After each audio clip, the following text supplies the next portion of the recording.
esteem. Let's start by normalizing something that so many people in this room are quietly carrying.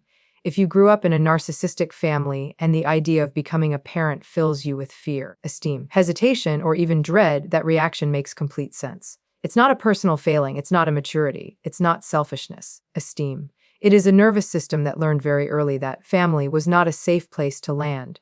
When you're raised in an environment where love is conditional, esteem, where approval comes and goes depending on someone else's mood, performance, or image needs, your body learns vigilance before it learns trust. You learn to scan rooms, esteem. You learn to anticipate emotional shifts. You learn that mistakes are dangerous and that needs are liabilities. So, of course, when you think about parenting, esteem, about being responsible for another human being, your system responds with, what if I hurt them? What if I fail them? What if I become what I survived? That fear isn't irrational, esteem. It's protective. It developed in a childhood where there was little margin for error, where being imperfect came with emotional consequences. In narcissistic families, esteem, children are often punished not for doing something wrong, but for being inconvenient, independent, or human. So the idea of parenting doesn't just bring up logistics or responsibility, esteem. It activates old survival wiring. Many of you didn't grow up with parents who were emotionally available or reflective. You didn't see repair after conflict. You didn't see accountability, esteem. You saw power. You saw control, you denial. So when someone says, you'll figure it out when you become a parent, your body remembers that nobody was figuring it out for you, esteem. And that's terrifying. There's also a quieter layer to this fear that doesn't get talked about enough. Parenting asks you to give something you may never have received. Patience, attunement, esteem, protection, emotional safety. And when you didn't get those things, the question becomes, esteem. How do I give what I never had? That uncertainty can feel like standing at the edge of a cliff without a map. But here's what I want you to hear clearly, esteem. Fear in this context is not a sign of incapacity, it is evidence of awareness. People who lack insight don't worry about harming their children emotionally, esteem. People who lack empathy don't ask themselves whether they're ready to show up in healthy ways. The very fact that you're afraid already separates you from the patterns you grew up with. Esteem in narcissistic systems, fear was often dismissed, mocked, or weaponized against you. You were told you were too sensitive, too dramatic, too much, esteem, so you learned to doubt your internal signals. Now, as adults, when fear shows up around parenting, many of you assume it means, I shouldn't do this, instead of recognizing it as esteem. I need safety, support, and clarity. This fear isn't telling you that you will fail, it's telling you that you care, esteem. It's telling you that you understand the weight of influence a parent holds. It's telling you that you know what damage looks like, and you don't want to pass it on. And that matters, esteem. Because the most dangerous parents aren't the ones who are afraid of causing harm. They're the ones who never stop to ask if they are. Your fear is not the problem, esteem. Your fear is the proof that you're already doing something different. Now, once we understand that the fear itself makes sense, esteem, we have to talk about the voice that keeps that fear alive long after the original danger is gone. Because for many of you, the loudest critic in your life isn't your parent anymore, esteem. It's the one you're carrying inside. When you grow up in a narcissistic family, you don't just survive the behavior, you absorb the messaging. You internalize the blame, the shame, esteem, the constant sense that you're falling short. Over time, that external criticism becomes an internal narrator. It questions your judgment, it undermines your confidence, esteem. It tells you that if something goes wrong, it will be your fault. And when you start thinking about parenting, that voice goes into overdrive. It says things like, esteem, you're too damaged to do this. You don't have the patience. You'll mess your child up the way you were messed up. And because that voice sounds so familiar, esteem, because it echoes years of lived experience, you may mistake it for truth. But familiarity does not equal accuracy, esteem. That internalized voice was shaped in a system where accountability didn't exist, where mistakes were not moments for learning, but evidence against your worth, esteem, where your emotional responses were minimized or ridiculed. So now, even in safe situations, that voice scans for danger and assumes catastrophe. It isn't there to guide you, esteem. It's there to keep you small. What's important to understand is that this voice is not intuition. Intuition is calm, it's informative. It gives you data without humiliation, esteem. This voice is harsh, absolute, and shaming. It doesn't say you might need support. It says you are not enough. And that distinction matters, especially when considering parenthood, esteem. Many adult children of narcissistic parents confuse self-awareness with self-attack. They believe that being responsible means constantly monitoring themselves for failure, esteem. But relentless self-surveillance is not insight, it's a trauma response, esteem. It's the residue of growing up in an environment where you had to stay one step ahead of someone else's emotional volatility, esteem. This internal critic also distorts what parenting actually requires. It tells you that you must be endlessly patient, endlessly regulated, endlessly perfect, esteem. But that belief didn't come from healthy parenting models, it came from being punished for normal human errors. So the idea of parenting feels impossible, esteem, because the standards you're holding yourself to are impossible. Here's the part that often surprises people. Narcissistic parents rarely question their impact, esteem. They rarely lie awake wondering if they're doing harm. They rarely reflect. So if you're agonizing over whether you'll get it right, that alone tells us something important about you, esteem. It tells us that you're already operating from a fundamentally different psychological framework. That inner voice may feel permanent, but it isn't immutable. It softens when it's challenged, esteem. It loses power when it's named. And it weakens when you begin to separate who you are from what you were taught to believe about yourself. You are not the sum of the criticisms you endured, esteem. You are not your parents' projections. And you are not disqualified from healthy parenting because you grew up in dysfunction. The work is not to silence the voice overnight, esteem. The work is to stop letting it be the authority on who you are and what you're capable of becoming.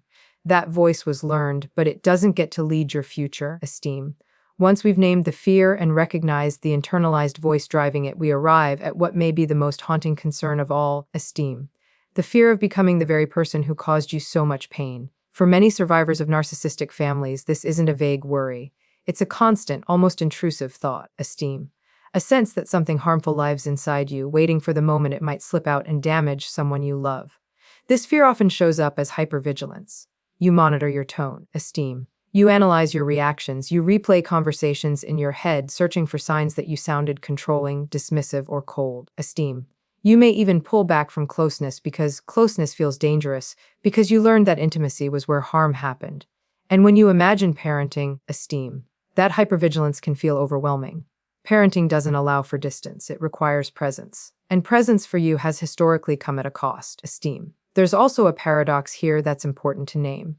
Many adult children of narcissistic parents learn survival strategies that were adaptive at the time, but feel frightening in adulthood. Esteem, people-pleasing, emotional shutdown, overfunctioning, sudden bursts of anger after long periods of suppression. These are not character flaws, esteem. They are nervous system responses shaped in environments where self-expression was unsafe. But when you picture yourself as a parent, you worry that these patterns will define you, esteem, that under stress you'll default to what you know. And that fear is understandable. Trauma is patterned. Behavior can be learned, esteem.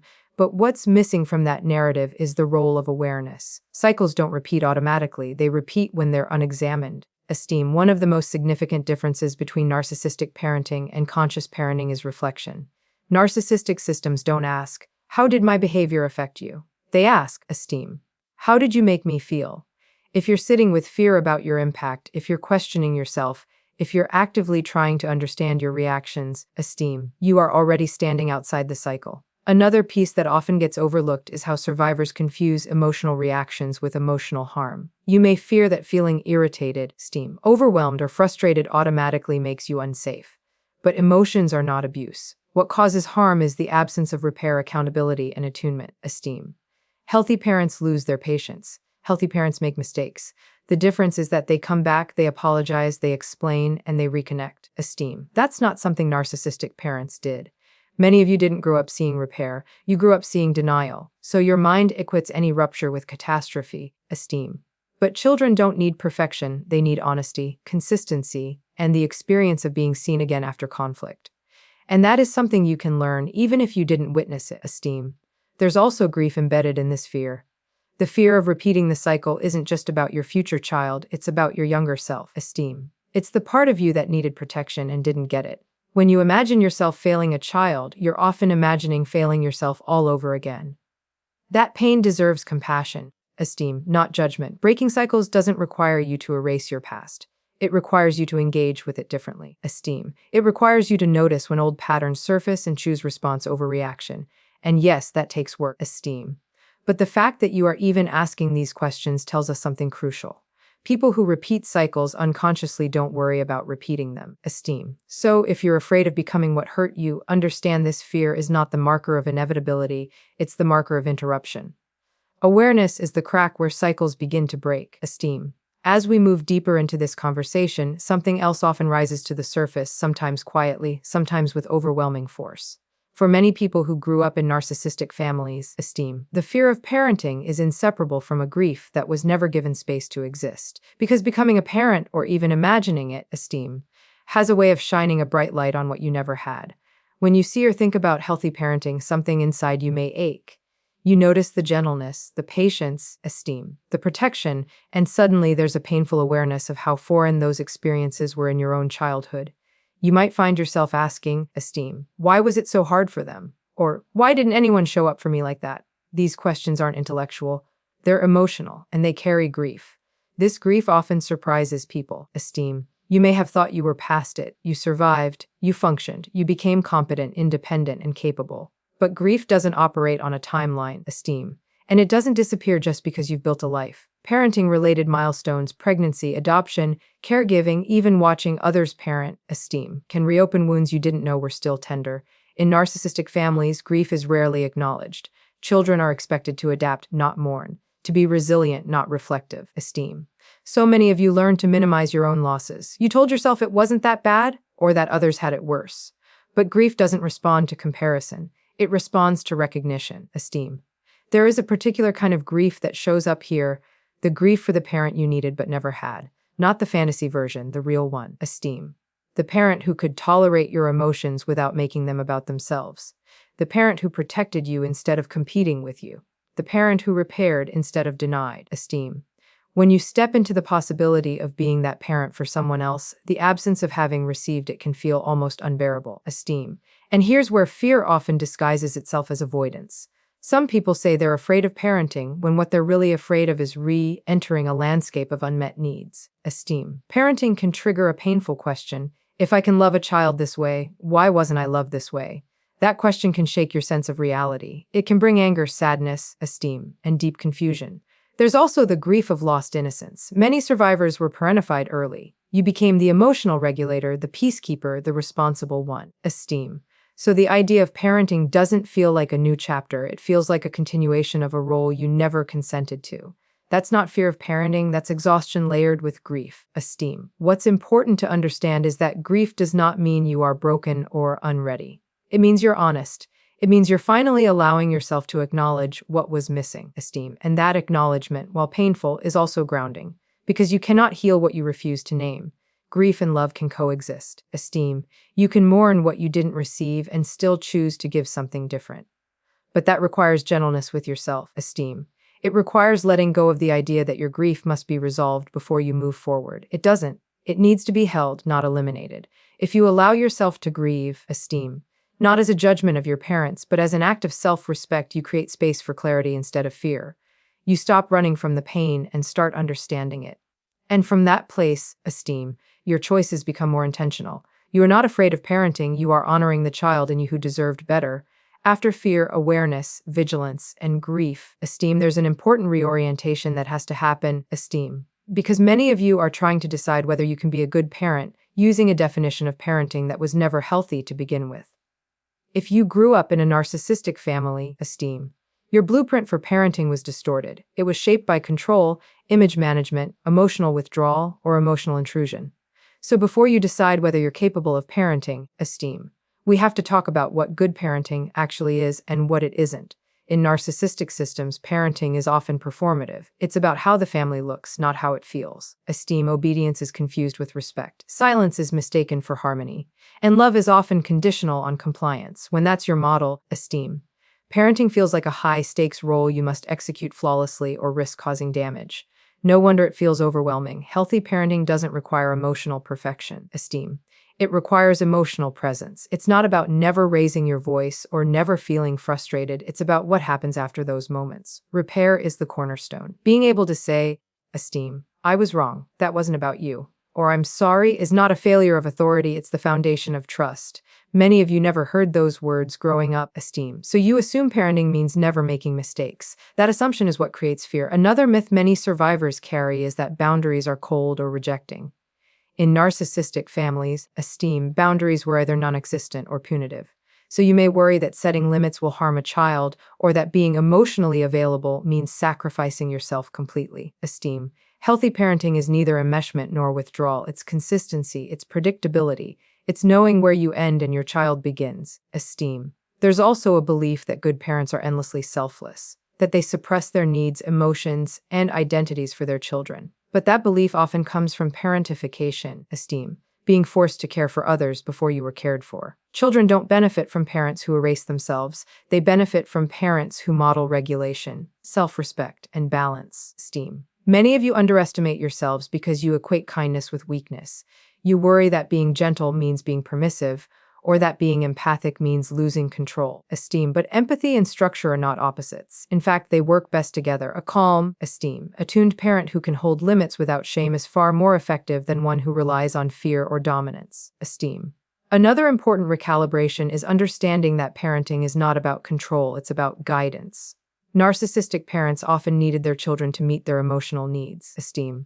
Healthy parents understand that children are separate people with their own inner worlds. If you're capable of curiosity about a child's experience rather than needing them to reflect yours, esteem, you are already working from a healthier model. You don't need to be perfectly healed to parent well. You need humility. You need willingness. You need the ability to pause and reflect. Esteem.